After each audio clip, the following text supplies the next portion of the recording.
12 behind us. Let's figure out who the winners and losers were from what might have been the most exciting week of the season. Jeff, give me the biggest winner, in your view, of Week 12. Green Bay Packers. I mean, this team came in and played physically against the San Francisco 49ers.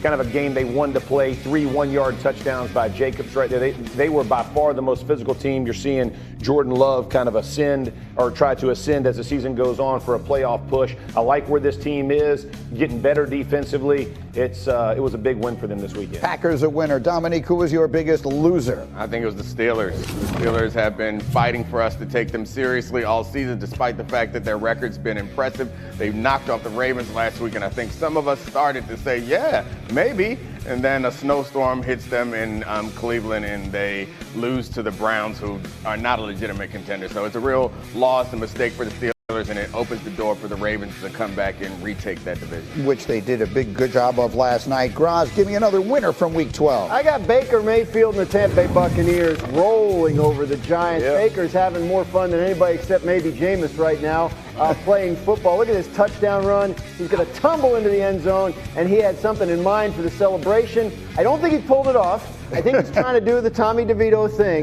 But, you know, he's from Texas. He probably hasn't practiced this very much. I think he can work on it. But unfortunately for the Buccaneers, I don't think they're going to see the Giants again this year. All right, now but it will be very fortunate for whoever does. I will make my loser the Giants, and this might actually be one of the great losers of all time. I did not think that I would ever say these words, but watching what is going on with the New York Giants right now makes me feel much better about rooting for the Jets.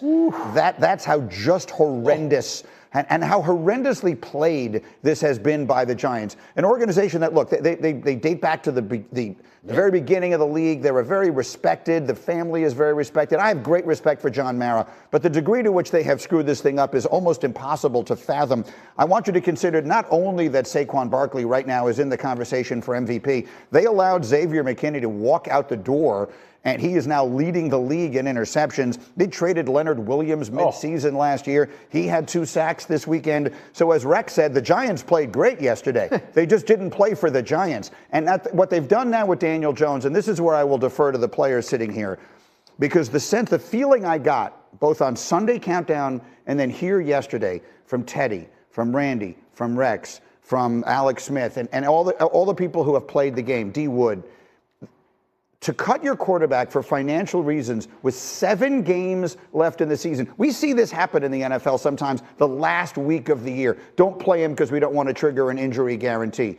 But there's still like more than a third of the season to go. The message that sends to your team, how would you describe it? Devastating in the locker room. It's a season ender. I mean, you've heard the term guys retired and forgot to tell anybody. The team quit and forgot to tell the players, right? They've moved on. They decided to go do something else, right? We're going to save money. We're going to start DeVito and skip over Drew Lock. We're going to make all these moves. And then you wonder when you come back and there's a lackluster effort. You know, their own players are saying we didn't play with any passion. How can you? It's a violent game we go out. We are exposed to all kinds of, you think I'm going to go 100 miles an hour when you ain't? And you're going to question me and my effort?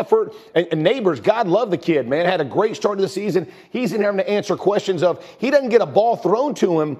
The head coach calls the plays, right? Yes. He don't get a ball thrown to him for the first half. They're down dang near 100 points before he even gets a touch. Like, why would you go out and put forth the effort you're expected to play in our game? This is the most violent game in sport. And when you're talking about the things that could happen to your body and what you're expected to go do, play through getting banged up, go practice hard, do all these things that every coach preaches to you. And you see in the locker room, they're not sticking their money where their mouth is.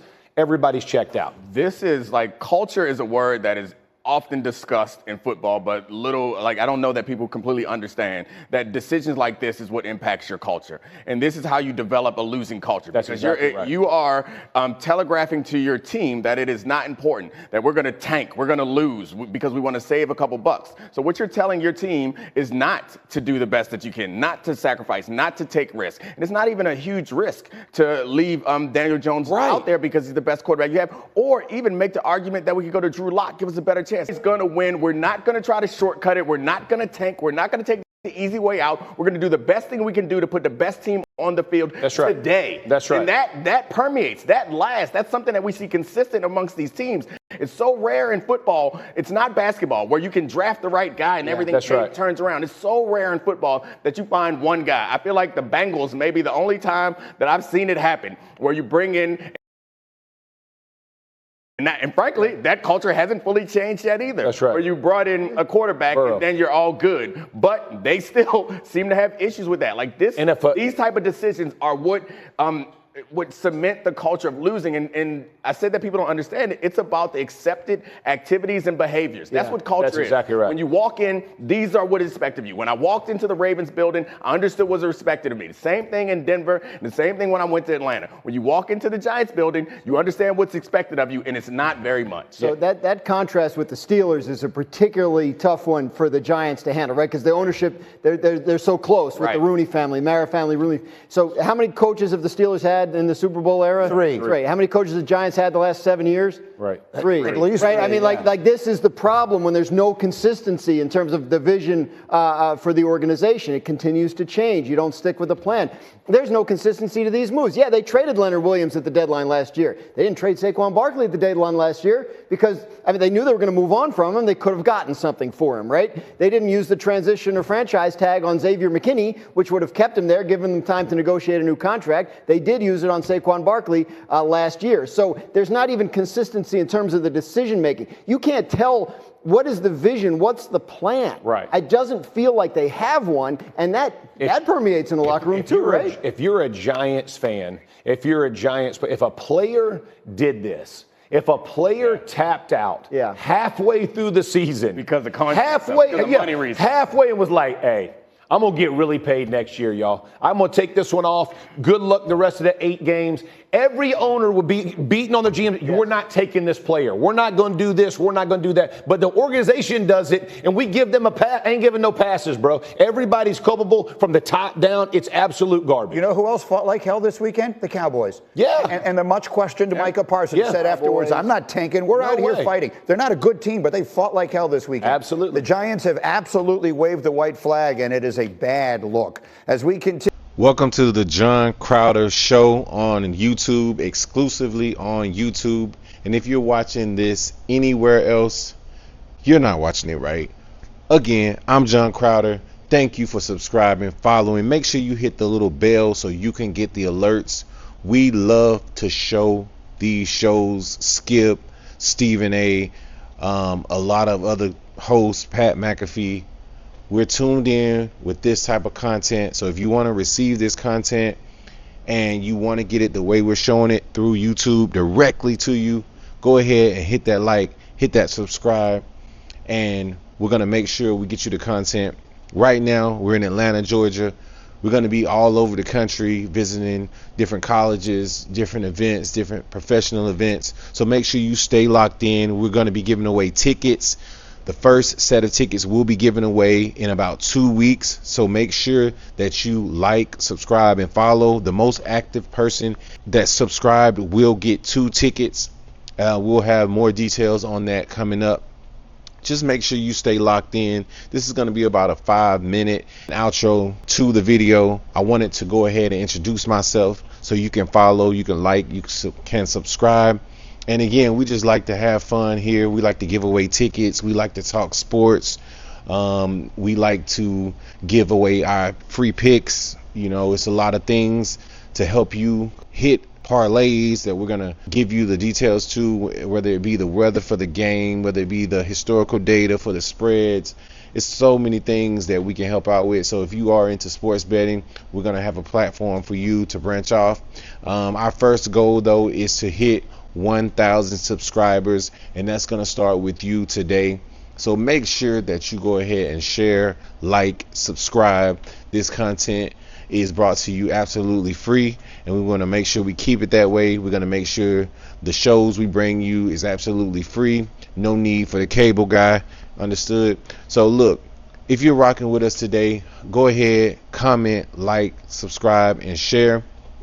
If you like the content we brought you, if you have any suggestions or any other shows you want us to bring, make sure you go ahead and drop it in. I'm just enjoying this beautiful day. It's almost Thanksgiving. I know y'all ready for that turkey. I know you ready for that great old football that they have. NFL is going to be playing on Thanksgiving. I know you're not going to want to miss that. If you're going to want to go to that game, let me know.